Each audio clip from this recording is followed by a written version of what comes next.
Hey guys, welcome back to my channel IAS aspirant Shivangi. So guys, कैसे हैं आप सब? आई होप आप सब ठीक होंगे। जैसा कि मैंने इससे पहले वाले ब्लॉग में बोला था कि मैं अब नेक्स्ट जो वीडियो लाऊंगी उसमें इम्पोर्टेंस आर्टिकल्स के बारे में हम सब डिस्कस करेंगे। तो आज उन्हीं पर बात करेंगे। और गाइज, सबसे पहले मैं आपको बता दूं कि बहुत ही ज़्यादा मतलब इतना ज़्यादा टाइम तो नहीं होता है, आप सबको पता होगा, क्योंकि इतना वास्ट सिलेबस है, इतना सब कुछ कवर करना है तो टाइम बहुत ही कम मिलता है। बट जितना भी टाइम निकाल के जितनी भी चीज़ें मुझसे हो पाएंगी प्रॉपर, मैं आपके साथ मैं पहले भी कहती आई हूँ डिस्कस करूँगी और ज़रूर करूँगी। तो चलिए बात करते हैं बिना एक भी मिनट गवाए सबसे इम्पोर्टेंस आर्टिकल्स हैं, है ना। तो चलिए बात करते हैं, वो आपको ही करना है। अभी इसके बारे में बात करते हैं। तो पहले सबसे पहले देखिए, आप लोग यहाँ देख सकते हैं, ये बहुत ज़्यादा इंपॉर्टेंट है गाइज। यहाँ पे 1 है ना, फिर उसके बाद 3, फिर उसके बाद यहाँ पे देखिए आ जाता है 5 है ना, और फिर 11 के बाद फिर क्या है 12 से 13, फिर 15 16 है ना, उसके बाद 21, फिर 24। उसके बाद दूसरी लाइन में क्या है बात करें तो 25 से लेकर 28 है ना, फिर 32 33 36 38 39 ए, फिर उसके बाद क्या है 39 एफ एंड 40। मैं आपको एक एक चीज़ें बताती भी जा रही हूँ, है ना, ताकि आपको थोड़ा सा आराम मिले। ये देखिए यहाँ पे क्या है 41 42 45 44 47 48 ए, 50 51 51 ए, ठीक। फिर 52 57 59 54 60 51 59 61 एंड 71 एंड 72। गाइस, जैसे मुझे याद आता गया है मैं लिखती गई हूँ, तो आप इस पे मत जाइएगा कि ये क्यों पहले है 61 एंड उसके बाद ये चीज़ें है ना, तो उसके हिसाब से आप देख लीजिएगा 61। फिर उसके बाद यहाँ पे मैं आप सबसे इंपॉर्टेंट बोलने वाली थी। देखिए यहाँ पे 74 75 76 77 78 है ना। तो आप इन सब को साथ में करिएगा और इसके तुरंत बाद आप इस पे जाइएगा 163, क्योंकि ये इसी से रिलेटेड है। तो 163 164 165 166 167 इसके साथ करिएगा, ठीक है। इसलिए मैंने आप सबको बताने के लिए भी यहाँ पे ऑलरेडी साथ में लिख भी दिया है, ठीक। तो ये आप सब साथ में करिएगा तो आपको ज़्यादा बेहतर समझ में आएगा। ये और ये वाला, ये और ये आपको क्या करना है साथ में करना है। फिर यहाँ पे आ गया 79 ये, ठीक। अब मैं नंबरिंग करती जा रही हूँ, आप सब अच्छे से लिखते जाइए।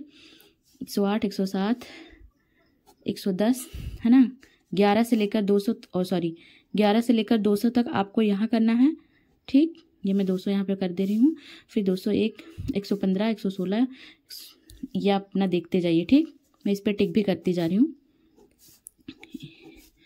गाइज, मैंने यहाँ पे केवल आर्टिकल्स लिखे हैं, उसके इसलिए लिखा है मैंने, क्योंकि अगर मैं सारी आर्टिकल्स को यहाँ पे डिफाइन करती तो बहुत टाइम लग जाता है डिस्कस करती, और फिर आप लोग वीडियो स्किप करके चले जाते, देखते भी नहीं, है ना। तो इससे क्या होगा कि आप लोग ये लिख लेंगे, और जब आप खुद पता करेंगे ना कि किसके अंदर क्या है, क्या बात करता है, कौन कौन किस चीज़ से रिलेटेड है, तो इससे अंदर क्या होगा कि आप खुद जूझेंगे। और जब आप खुद मेहनत करेंगे, एक शीट तैयार करेंगे, तो आप उसको प्रॉपर क्या करेंगे, पढ़ेंगे भी, है ना।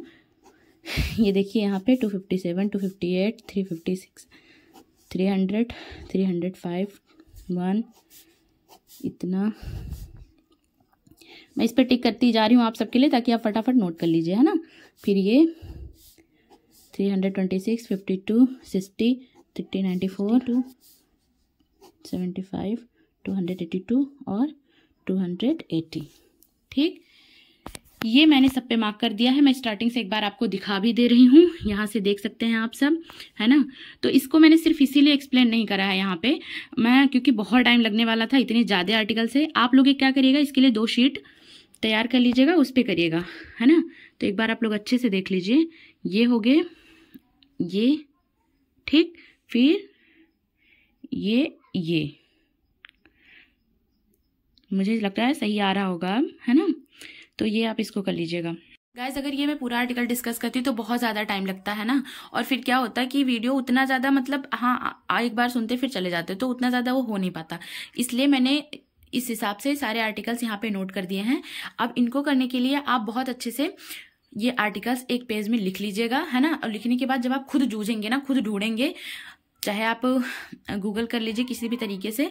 तो आप क्या करिए कि ये सारे आर्टिकल्स को एक अच्छे पेज पे एक लिख के, है ना, और इन सारे का पूरा लिख के चिपकाइएगा मत, क्योंकि मुझे ऐसा लगा था, मैंने भी स्टार्टिंग में लिख के चिपकाया था तो वो मुझसे हो ही नहीं पा रहा था लर्न।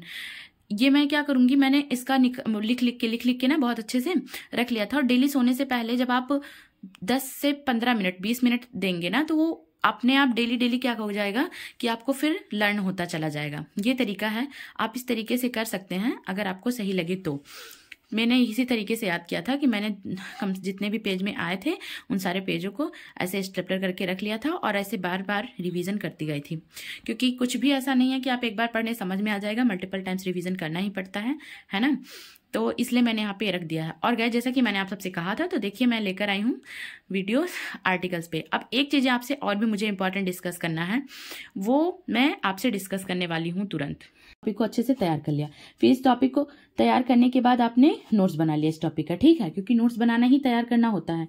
अब आपने नोट्स बनाया, फिर उसको बाद आप क्या करिए कि जहाँ पे आपका ई गवर्नेंस खत्म हो रहा है, तो एक देखिए हम 12th की तैयारी नहीं कर रहे हैं, ग्रेजुएशन की हमारी तैयारी नहीं हो रही है कि एक टॉपिक पढ़ा उससे रिलेटेड नोट्स बनाए काम हो गया, ऐसा बिल्कुल भी नहीं करना। जैसे आपका टॉपिक कंप्लीट हो रहा है तुरंत आप इससे रिलेटेड क्वेश्चन देखिए, है ना। तो जैसा आप सबको पता है गवर्नेंस से रिलेटेड, अब आप इसमें जाके प्रीलिम्स और मेंस दोनों देख सकते हैं। तो यहाँ पे क्या है कि मैंने मेंस के सारे क्वेश्चन देखे, तो ई गवर्नेंस में देखिए यहाँ पे क्वेश्चन नंबर 16 2021 में आया हुआ है ई गवर्नेंस का, ठीक। देखिए मेंस के लिए मैंने यहाँ पे शॉर्ट में एम लिखा हुआ है। फिर उसके बाद क्वेश्चन नंबर 8, मैंने क्वेश्चन का नाम भी यहाँ पे लिख लिया है कि जिसको भी डाउट हो वो जाके एक बार चेक कर सकते हैं, अगर किसी को लगे कि मैं ऐसे ही बता रही हूँ। तो इसके लिए मैंने क्वेश्चन की नंबरिंग भी यहाँ पे कर दिया है ना, कि क्वेश्चन का अगर नंबर भी रहेगा तो आप भी जाके देख सकते हैं कि ई गवर्नेंस का ही टॉपिक है और उससे रिलेटेड क्वेश्चन। तो क्वेश्चन नंबर 8 2019, फिर क्वेश्चन नंबर 8 2018, फिर क्वेश्चन नंबर 13 2013, फिर क्वेश्चन नंबर 8 2022 और क्वेश्चन नंबर 8 2020। ये देखिए क्वेश्चन नंबर ऐसा लग रहा है 8 कितना ज्यादा फेवरेट हो चुका है इन लोग का, 4 बार आ चुका है 8 क्वेश्चन नंबर करके। तो अगर आप इसको सनवाइज काउंट करें तो देखिए 1 2 3 4 5 6, है ना, 6 बार आपके गवर्नेंस से क्वेश्चन आए हुए हैं। अब आप समझ सकते हैं कि गवर्नेंस का टॉपिक आपके लिए कितना ज्यादा इंपॉर्टेंट है। तो जैसा गाइज मैं हमेशा कहती रहती हूँ ना कि पीवाईक्यूज आपके लिए बहुत ज्यादा इंपॉर्टेंट है, वही आपको बताएंगे कि क्या इंपॉर्टेंट है क्या नहीं। तो आप प्रीलिम्स और मेंस के पीवाईक्यूज हर टॉपिक के साथ जरूर एक फॉलो करिए, है ना, बहुत अच्छे से आपको तभी समझ में आएगा कि इंपॉर्टेंट क्या है और क्या नहीं है। फिर देखिए मैंने दूसरा यहाँ पे लिखा हुआ है सिटीजन चार्टर, तो फिर है, और इसमें आपको मैं दिखा दूं तो इस पे भी मैंने क्वेश्चन नंबर साथ में लिखा हुआ है 16 क्वेश्चन नंबर, और कब आया है 2013 में। फिर देखिए 18, फिर 2018, फिर 16, फिर 24। तो मतलब ऐसे देखिए 13 18 24 दोनों में कितने 3 साल में ये भी आया हुआ है ना। 13 में आया, फिर उसके बाद 18 में आया, फिर 24 में आया, फिर देखिए 16 क्वेश्चन नंबर 13 में था और 24 में भी क्वेश्चन नंबर 16 पे भी ये आया था सिटीजन चार्टर से। तो आप ये के लिए मैं ये इसलिए बता रही हूँ, अब देखिए बात कराएगा। तो मैं कह रही हूँ कि भाई आप ये टॉपिक कंप्लीट कर लो, है ना। तो इसलिए मेरे कहने से ये टॉपिक इंपॉर्टेंट नहीं हो जाएगा, या कोई टीचर कह रहा है कि ये टॉपिक इंपॉर्टेंट है तो उसके कहने से भी नहीं होगा। किसी के भी इस पे, ये जो यूपीएससी की जर्नी है आपकी ना, वो ऐसी है कि आप इस पे ऐसा हो ही नहीं सकता कि किसी के पे भी आंख बंद करके भरोसा कर लो, क्योंकि आजकल मुझे मार्केट में ऐसी सारी चीजें दिख रही हैं जो कि मतलब क्या ही बताएं, उससे क्वेश्चन बन ही नहीं रहे हैं। उससे क्वेश्चन आप क्या, अगर आप प्रीवियस ईयर क्वेश्चन सॉल्व करोगे ना तो आपको समझ में आएगा कि हाँ किस चीज को पढ़ के आपके क्वेश्चन सॉल्व हो रहे हैं। तो आप चीजें वही पढ़ो जिसको पढ़ के आपके प्रीलिम्स के और मेंस के क्वेश्चन सॉल्व हो, है ना, क्योंकि करना आपको वही है। कुछ करना तो क्वेश्चन ही सॉल्व, बहुत पढ़ लिया आपने, 10 किताबें पढ़ ली एक सब्जेक्ट की, लेकिन क्वेश्चन मेंस के भी नहीं बन रहे, प्रीलिम्स के भी नहीं बन रहे, तो आपका फिर क्या ही होगा, है ना। तो इस हिसाब से ना तो वो टॉपिक तैयार होगा, ना ही कभी वो सब्जेक्ट तैयार होगा। और जो चीजें पढ़ के आपके क्वेश्चन सॉल्व हों मेंस एंड प्रीलिम्स के, तो वही टॉपिक आपके लिए इंपॉर्टेंट है। तो देखिए पीवाईक्यूज एनालिसिस पे जो मुझे बात करना था, तो मैंने आज आपसे 2 बात कर लिया, है ना, एक इंपॉर्टेंट आर्टिकल्स एंड एक टॉपिक को कैसे कवर करें। मैं यही मेरा है और ये मुझे सर ने सिखाया है, मतलब मेरा खुद का ये नहीं है, मतलब सर ही बताए थे कि कोई भी टॉपिक आप इसी तरीके से अगर कवर करेंगे तो क्या होता है कि फिर आपको ये भी चीजें, जैसे आपने अब एक चीज और तरीका है, जैसे आपने ये टॉपिक कवर करा और आप देख रहे हैं कि प्रीलिम्स मेंस में इसके क्वेश्चन बहुत सारे आए हुए हैं इतने साल में, तो कोई भी टॉपिक आप जब कवर करिए मेंस के क्वेश्चन देखिए और उसको तुरंत क्या करिए ना, उसी टॉपिक के नीचे क्वेश्चन नंबर के साथ लिख लीजिए। फिर क्या होता है, जब आप उस टॉपिक को वो अपना नोट्स रीड करते हो, लर्न करते हो ना, तो आपको वो टॉपिक अपने आप दिख जाता है कि भाई बहुत इंपॉर्टेंट है, इतनी बार ही पूछा गया, फिर आपका उस पर अलग से ही ध्यान चला जाता है।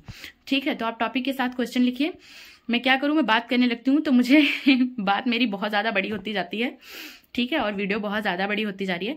तो गाइज मैं आप सबसे यही कह रही थी कि इस एग्जाम में ना क्या पढ़ना है उससे ज़्यादा इंपॉर्टेंट ये है क्या नहीं पढ़ना है। तो आप मेरी भी बात मत मानिए, किसी की भी बात मत मानिए कि कोई भी आपसे कुछ भी कह दे रहा है। आपके पास दो ही चीज़ें हैं जो आपको एक कहते हैं ना कि आपको एक सही दिशा देंगी, वो है PYQs एंड सिलेबस। तो सिलेबस में लगे हमेशा याद करिए, सिलेबस याद हो जाएगा तो आपको पता रहेगा कि कौन कौन सा टॉपिक आपके लिए ज़रूरी है, और PYQs आप देखते चलिए दोनों का, प्रीलिम्स एंड मेंस का। फिर गाइस ठीक है, मिलते हैं नेक्स्ट ब्लॉग में।